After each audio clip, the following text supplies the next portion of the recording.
It's the morning after the State of the Union. This is Politically Motivated. I'm Christopher Heath. Lauren Melendez, good morning. Did you watch? I watched it this morning. There was, if you know what time I'm up, you would understand. It was late, 9 o'clock. It started at 9. Lasted. I did. Till like almost 11. Yeah. And then, of course, there's the Democratic response and et cetera, et cetera, et cetera. Yeah. And then all the pundits punditizing and getting their, You have a new verb every week. So I also did not watch it in real time. I go to bed very early, much like yourself, but did get up this morning, watched clips of it, which I think is the appropriate way to digest I do too. a 2-hour speech. It was not a dull speech, though. I'll tell you that. Or I should say the event as a whole was not dull because we had applause, we had heckling, we had a congressman escorted out.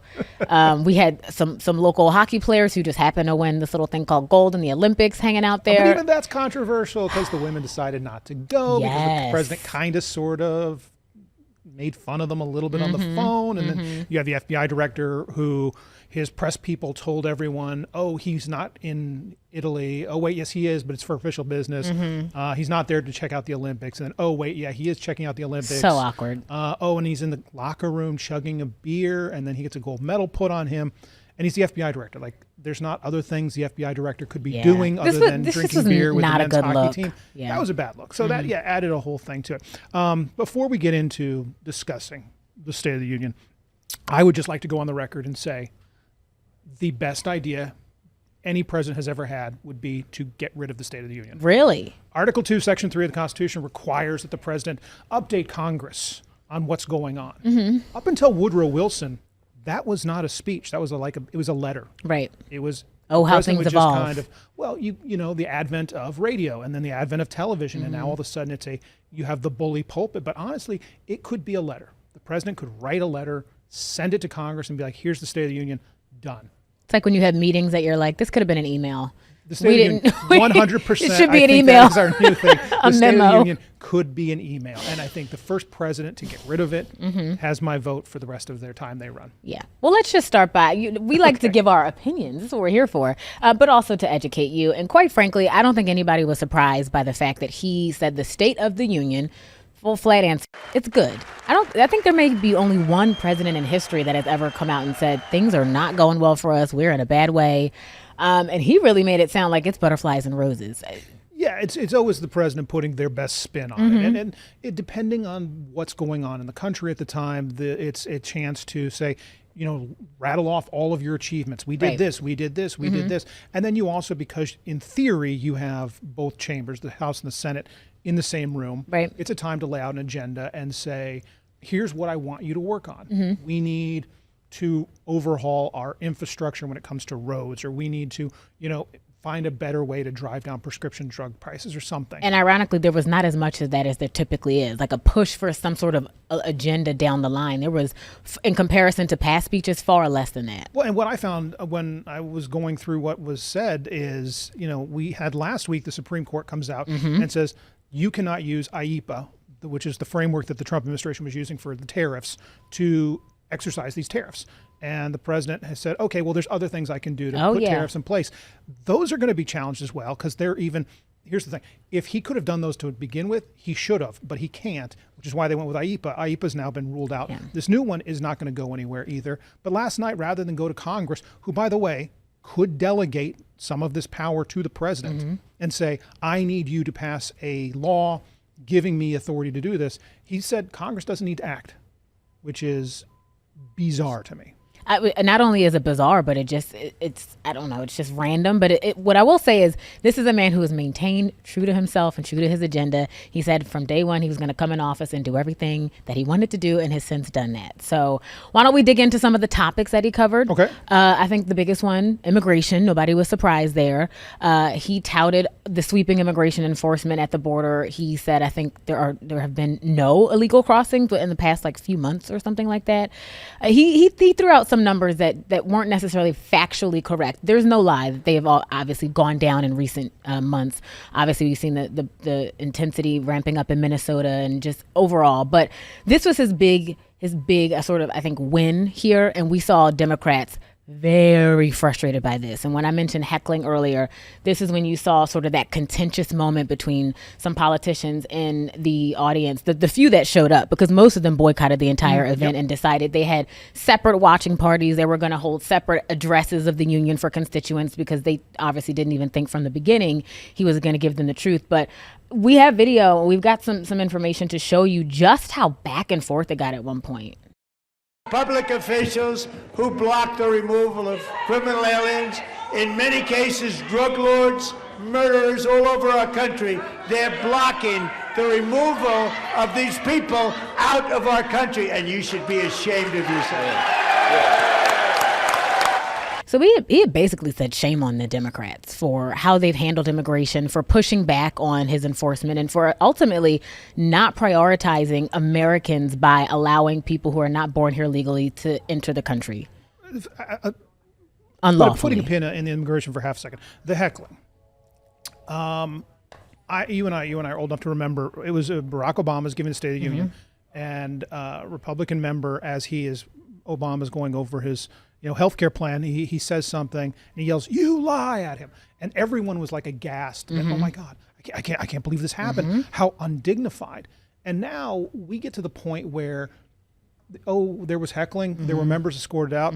That's just what happens. Yeah. That is just how. Now, to be fair, if you've ever seen the British Parliament in action, heckling and members being escorted out is that's JV stuff. It's par for the course. The Parliament over there gets a lot more feisty. So there is room for that. But I think the fact that we've kind of just given up on the fact that this is going to be a polite, genteel event is where we're at.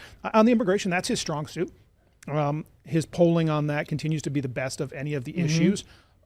But when you dive into it, Americans, do they want immigration enforcement? Yes. Do they want a secure border? Yes. Do they like what they're seeing out of ICE? Exactly. The fact that you have seen this overhaul of the head structure of ICE, you've seen Kristi Noem pulled back. Greg Bovino has been shipped off to be gone somewhere in Southern California, never to be seen again.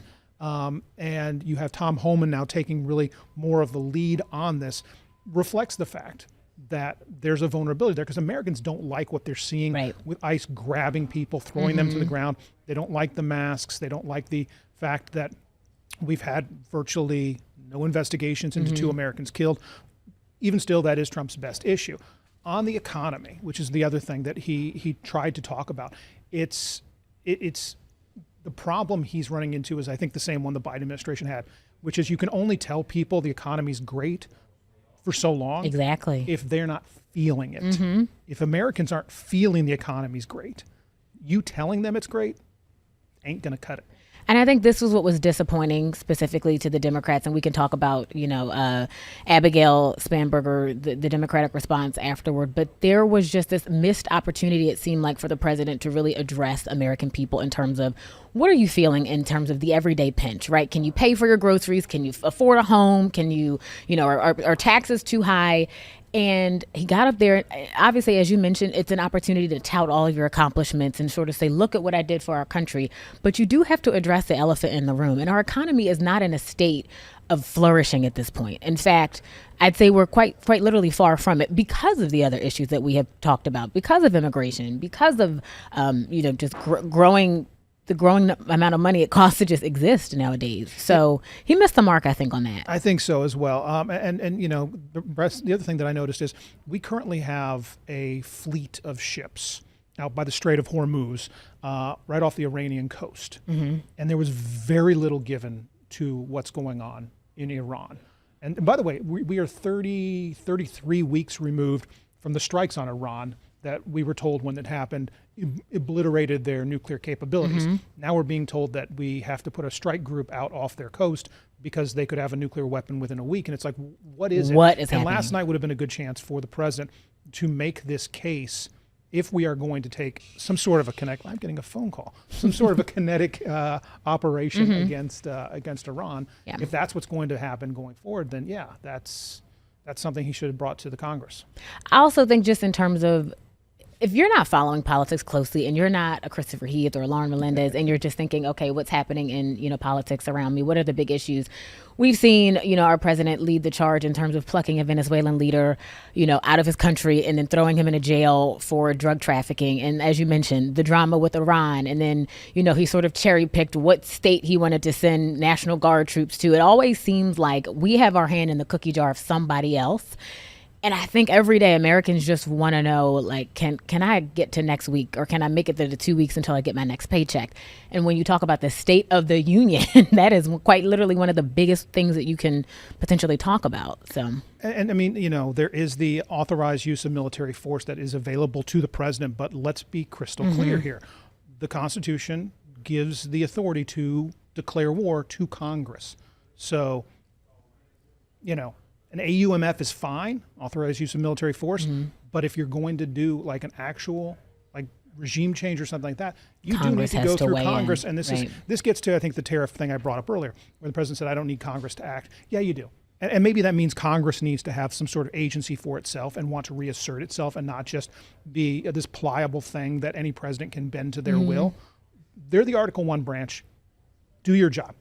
Do you want to talk about Congress? Because the Article 1 branch ain't looking too great these days. And I was just about to say, well, this is an opportunity to highlight that. I mean, the very branch that he needs to be addressing, the one that could assert itself, majority of them are Republicans. And so they... Slim majority. Okay, you're right. This is where we're headed with this slim one. majority, but majority nonetheless. And that is how he's gotten away with so much for so long. It is. And we talk about that majority because there's a lot going on right now. One of the things is... So Representative Neil Dunn, who served in Congress for a long time, he's announced, a Florida rep, that he's not going to seek re-election. And there was speculation that he would resign early and just be done. And rather than, finish out his term, which doesn't conclude till January. And basically from, some of the reporting that's out there is it was kind of explained under no uncertain terms. We need you to stick around. Yeah. We cannot have a vacancy. Why? Well, the numbers are right now 218 to 214. That is a 4-seat majority. But when you start to lose votes, those 4 seats disappear real quick. So if Dunn retires right away, now you're down to 217. Meanwhile, you have Congressman Gonzalez out of Texas, who is getting bipartisan pressure to resign. And if he goes, now all of a sudden you're down to 216, 215. Right. It is a razor thin majority. And by the way, got to remember, this is a Congress that got rid of proxy voting. During the pandemic, proxy voting was put in place because obviously we're trying to stop the spread of a disease. They got rid of it. So if you're in a traffic accident and you can't get to Congress that day, your spouse is giving birth, or you're giving birth. That's tough. Or you've got to go to your kids, something, and No vote you for miss you. a vote. You're just not there. Yeah.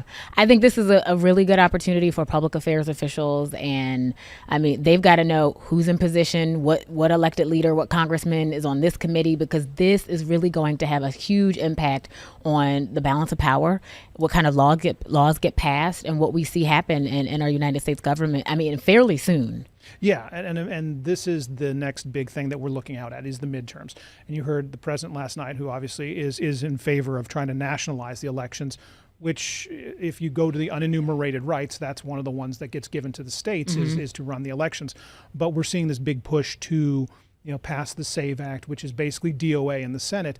And the president brought up last night, I think in a tone about we're not going to let them cheat. I think if you're worried about elections going forward and what kind of pressure you may see, that comment I heard and I thought to myself, what exactly is being planned? Because we've got safe and secure elections in the United States. Right. When voter fraud is found, it is taken care of, and it has not ever been shown to be on the level of influencing a national or statewide election. I mean, Owen, by the way, his claims that the previous election was rigged have been time and time again disputed. Yeah. There's no factual basis to claim that. So the very premise of his argument for nationalizing elections, it's just purely ironic. It is, but we'll see what happens with that. All right, we have one more member of Congress to talk about. We'll do that on the other side, as well as some polling, and we will revisit our friends up in the wonderful state legislature. Stay with us. So, Lauren, when you first started here, I set you up with an interview with Congressman Randy Fine. That was one of your very first interviews here, and I've known the congressman from when he was a state rep, and then he was a state senator, and then obviously now he's in Congress. And so I called him up, and I was like, "Oh, Lauren will do the interview," and you got to experience. You got the experience Yes. of Randy Fine. Right. And things have changed for the congressman in the last couple of weeks. They certainly have. So, and I'll be quite frank. I was new to the state, right? So I had barely been here for, maybe 2 months, and it was my first, I think, real political interview with somebody here, not covering politics, but it is no joke that Randy Fine is, he has a polarizing nature about him. And I think he is aware of that. He makes his stance on issues very clear.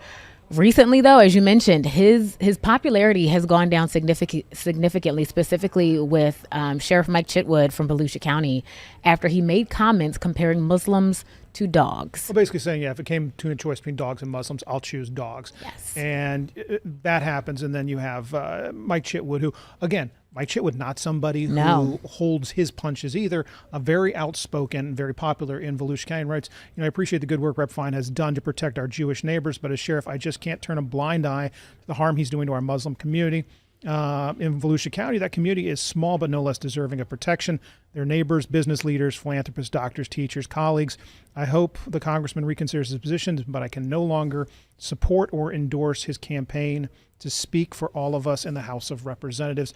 And now, I reached out to Congressman Fine when I saw that. I was like, hey, do you have any reaction to this? And he texted me back about half hour later with a posting he'd put on Facebook. Apparently he had called Chitwood. Okay. They talked.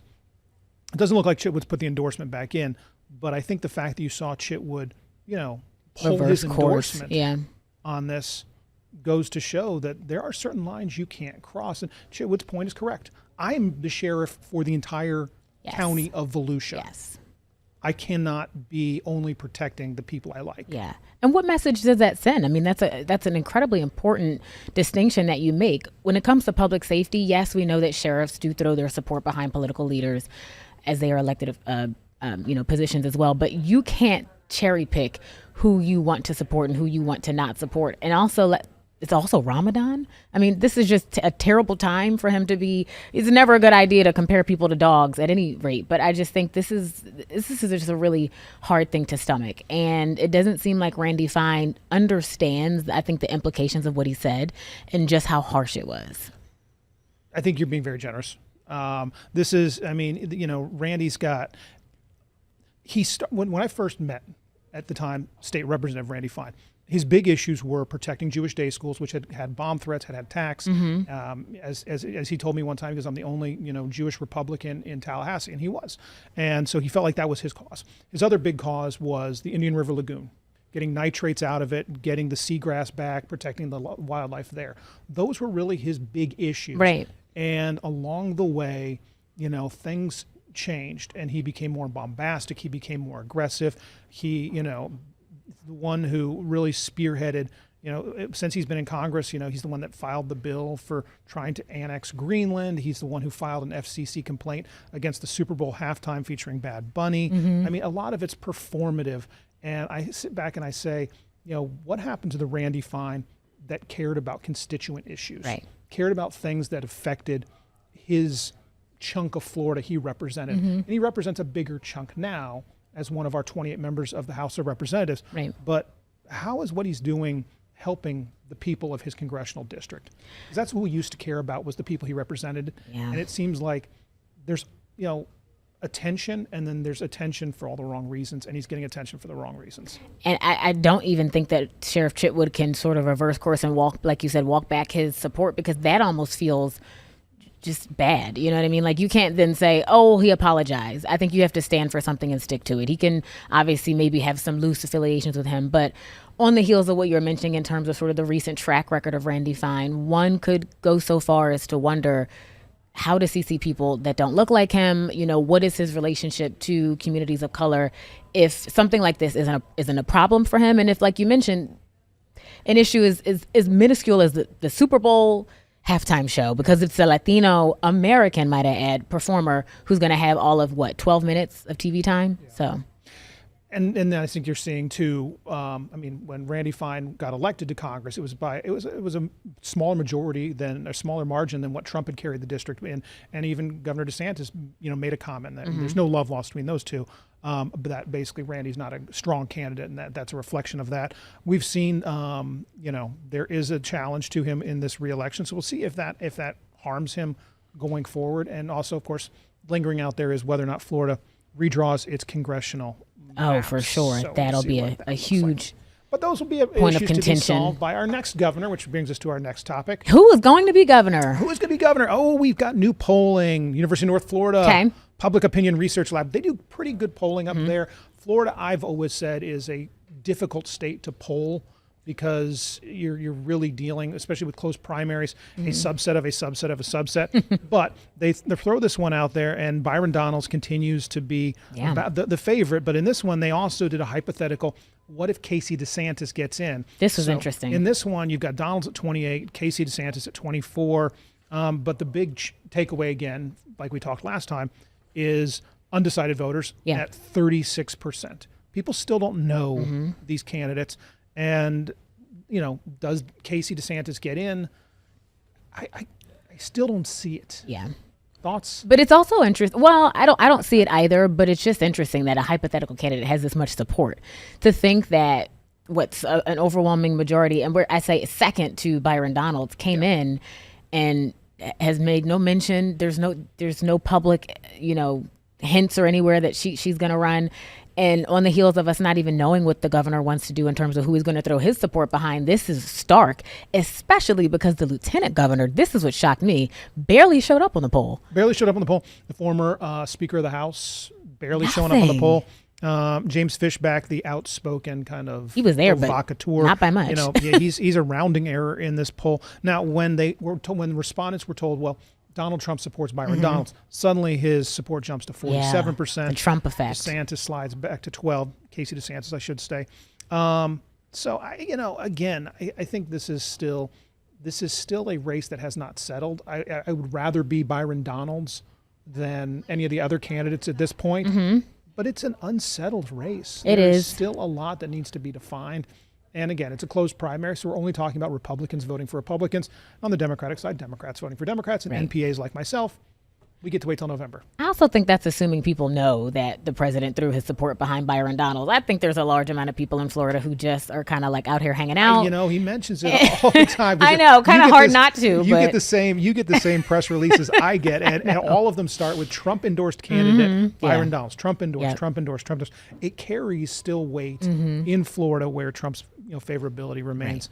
With the ads out there now too. So yeah, he's certainly hammering in on a certain demographic, but like you mentioned, there's just a lot of room. It's anybody's game at this point. I still think you never know. What if Casey decides to jump in?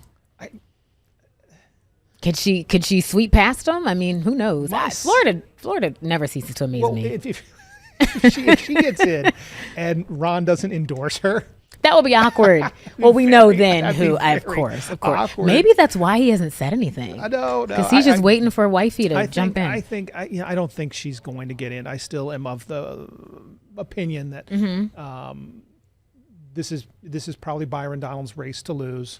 And you don't want to get into a race that you don't think you can win. Right. And I think that at this point, if it was they're wide not open, cheap. I think. So, yeah. Okay. So we'll wait and see. Yeah. All right. We're going to round out Black History Month with an interesting story about the Groveland 4 bill. You want to chat about this? Yeah, this is the bill that would set aside about $4 million for the families of the Groveland 4. And, from the history of the Groveland 4, from what happened to these, at the time, 4 very young men, 2 of them shot by... Well, one of them killed by a mob that included law enforcement. 1,000 officers firing more than 400 shots. Yes. One of them shot and killed by the sheriff of Lake County. Another one shot, not killed, by the sheriff and a deputy of Lake County. Right. And I think the house was, set on fire or something? Yeah, house set on fire. The attorney that represented them, he and his wife were killed when their house was firebombed. Firebombed. So much of this is just the worst part of Florida's history.